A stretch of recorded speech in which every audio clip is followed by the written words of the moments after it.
17 April. Here we go. Friday. Happy dance, everybody, although every day is a Friday when you're here isolated in your home.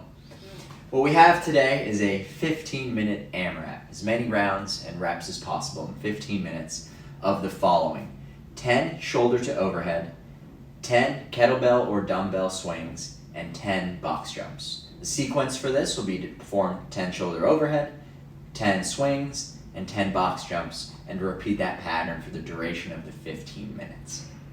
We'll discuss the movements with weight, and then we'll give you some options for those that are just going to be using their own body after. So the first movement we have is the shoulder to overhead. What we're looking for here is just taking the dumbbell or kettlebell from the shoulder directly overhead. And there's going to be two methods that we'll introduce to perform this. The first is the more complex of the two, which is the push press. That looks like this. Come over here in the center a little bit. Yeah, good. One more. Beautiful. So we'll be performing this with a single dumbbell. If you're only using one dumbbell, switch halfway through. So 5 reps on one arm, 5 on the other. The push press is performed, don't worry about the weight, just turn to the side, by the athlete staying nice and upright, performing a shallow dip, keeping the torso nice and upright, slight bend in the knees, performing a shallow dip by pushing the knees forward and the hips back slightly. The athlete, let's simulate a dumbbell here, come on, pretend. The athlete then will drive through the heels to extend the hips and knees rapidly, keeping the dumbbell in contact with the torso throughout the dip and the drive. After the hips open, the athlete will press the dumbbell straight overhead to locked elbows, and that dumbbell and that kind of shoulder pressing up towards the ear. That's what we call an active shoulder. Relax. What's happening here is through that dip and drive is that we're adding momentum to the dumbbell to allow us to press the load overhead with greater ease. All right. Let's watch one more rep at full speed from the side.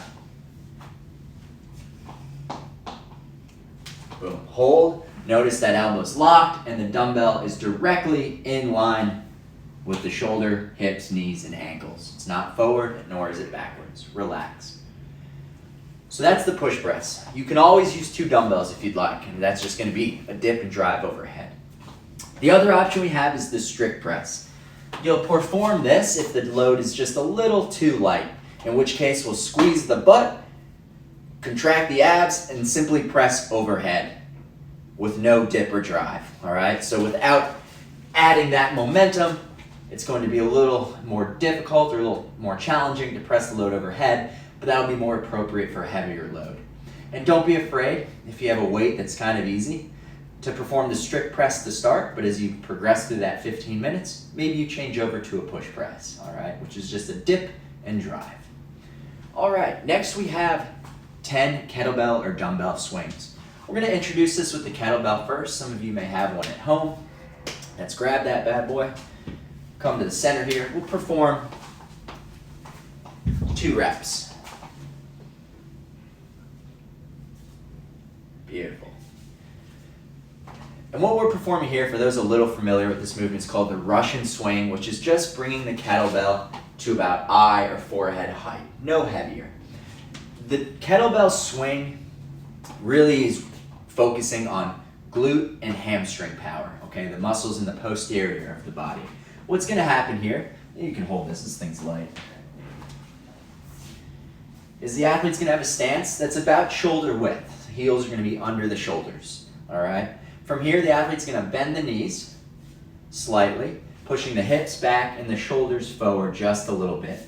That kettlebell is going to be then pulled in nice and close to the crotch, and from here, the athlete is going to drive through the ground, squeezing the butt and the hamstrings really hard to create momentum on the kettlebell. And that kettlebell should almost feel like it's weightless, at least to about sternum height. The more you drive through the ground, the easier it is to elevate this weight. Boom. As the athlete returns, come to the top. I'll hold it. As the athlete returns, so notice at the top, the knees are locked and the hips are locked, all right? That butt's being squeezed as well as the quads. As that kettlebell returns, the athlete's bending the knees, bring the shoulders forward to allow the kettlebell to come right back towards the crotch, all right? We're looking for those knees to be bent, but press back. You'll feel tension in the hamstring, rather than those knees forward in a squatty setup, all right? Relax. We can also perform this with a dumbbell. 1 or 2 dumbbells. We'll demonstrate with 1. Let's just do this from the front. Same principle, squeezing the butt to create momentum to elevate that weight, all right? And you can even do this with an odd object, maybe a medicine ball, where we're just squeezing the butt to lift the load, all right? Get creative. And obviously the shoulder to overhead could be used with an odd object as well, just pressing straight overhead. Lastly, we have the box jump. This is what it looks like. 1 more, boom, staying at the top. Notice at the top, in every finish, you're going to lock the knees and the hips, extend the hips and the knees at the top. And then we're just gonna step down to repeat subsequent reps, all right? All the box jump is a quarter squat and a jump. All right, your feet are gonna be under the hips, about hip width as you land, as you take off, and then they might land about squat stance when you land. Some scales for this: the step up, boom, relax, or back down. Ideally, the step up, I think we've talked about this before. Use that left leg. We're looking for the working leg to extend fully before the back leg touches the box. But if you need to use that other leg to help you up, that's fine. Come back down. An additional scale for this, if you had stairs, so if we pretend this dumbbell is, you know, a 12-inch step, or a 6-inch step in this case, we can just do toe taps, and that'll look like this. And I want you to just do 10 toe taps as quickly as possible, all right? 5 on each leg, so it'll be pretty quick. If you want to up that to 20, 10 on each leg, that's fine. So those are the movements with weight, all right? Now let's introduce some options for those without any external objects. So the shoulder to overhead is going to become the pike push-up. We're going to widen the stance outside of shoulder width. We're going to bend the knees slightly. And then the hands are going to be shoulder width.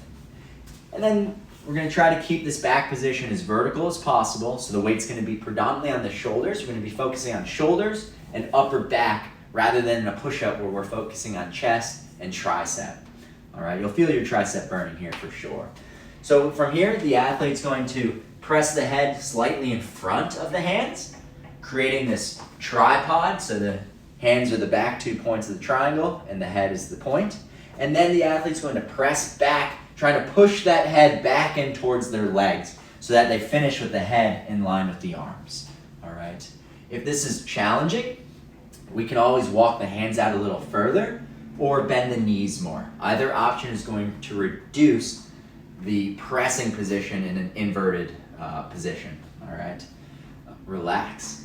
And then for the kettlebells, or the dumbbell or kettlebell swings, we're going to perform glute bridges, and we've done this quite a few times.